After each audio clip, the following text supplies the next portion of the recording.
Assalamualaikum warahmatullahi wabarakatuh.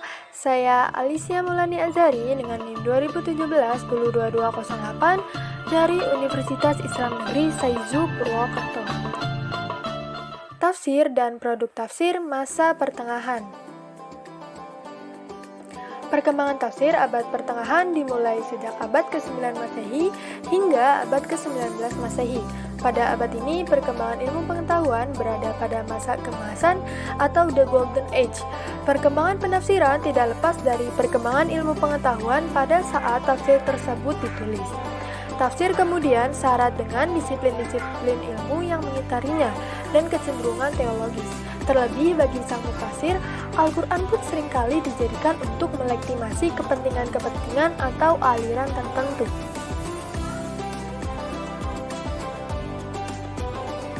Abad pertengahan sebagai zaman keemasan ilmu pengetahuan dan peradaban Islam, di mana pemerintah memberikan dukungan penuh terhadap kajian ilmu pengetahuan.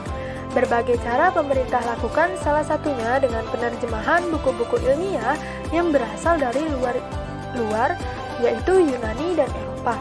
Selain itu, tanda berkembangnya pengetahuan pada era ini ditandai dengan berkembangnya forum diskusi antara ahli cabang ilmu, di antaranya filsafat, kalam, dan hadis.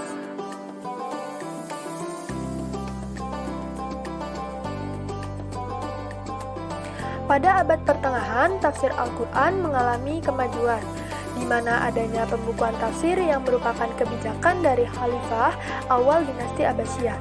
Selain pembukuan tafsir, pada masa ini juga terjadi perubahan corak penafsiran Al-Quran, di mana penafsiran hanya memuat riwayat-riwayat tafsir sesuai dengan urutan ayat.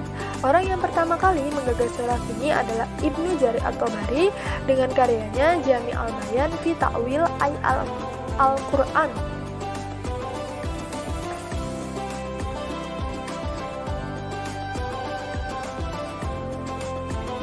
Kemudian adanya forum diskusi antara ahli menyebabkan perdebatan antara mereka yang berujung saling menjelekan antara kelompok yang bersangkutan, mulai dari perdebatan kelompok mutakalimin dengan filsafat, kelompok kalim dengan ahli hadis, dan yang lainnya. Kemudian yang paling mengkhawatirkan bahwa perdebatan ini berujung kepada kekerasan hingga pembunuhan.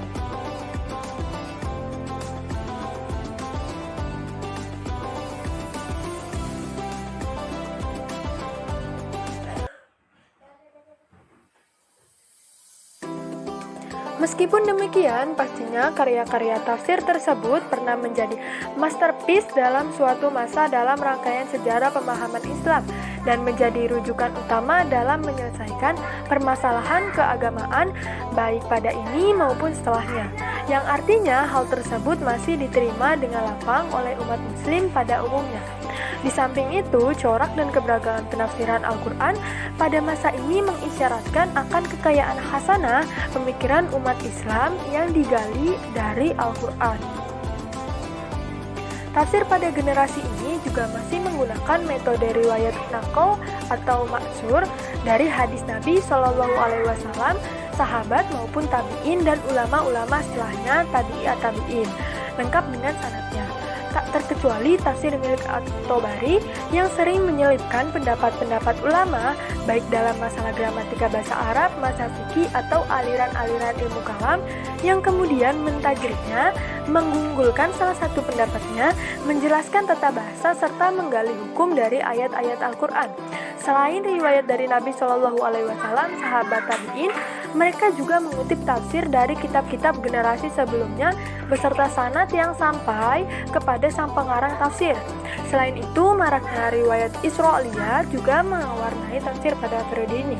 Dalam wilayah pendukung fikih beserta mazhab-mazhabnya muncul Al-Abu Hazan Ihya Al-Harasi dari mazhab Syafi'i yang melahirkan Al-Ahkam Al-Quran, Al-Qurtubi dan Al-Qadhi, Abu Bakar bin Al-Arabi dari mazhab Maliki, Al-Jazz dari mazhab. Dari kelompok Hanabilah, ada Abu Ya'la Al-Baghdadi Al-Hanbali dengan kitabnya yang berjudul As-Samariyat Al-Yani'ah wa Al-Ahkam Al-Wadihah Al-Qat'iyah. Adapun di kalangan Syiah Imamiyah Isna Asy'ariyah pada akhir abad ke-8 Hijriah dan awal abad ke-9 Hijriah dengan karyanya Qalis Al-Ilfa fiqh Al-Quran. Pada golongan ilmu rasional dan filsuf juga tampil ahli-ahli filsafat Islam yang berkepentingan untuk menjustifikasi gagasan filsafatnya dengan menafsirkan ayat-ayat Al-Quran, yaitu Fakhr al-Din Ar-Razi dengan karyanya Mafatih Al-Ghaib atau nama lain tafsir Al-Qadir. Tokoh tasawuf praktis diawali oleh Al-Alusi, seorang pendukung Thariqah Naqshabandiyah.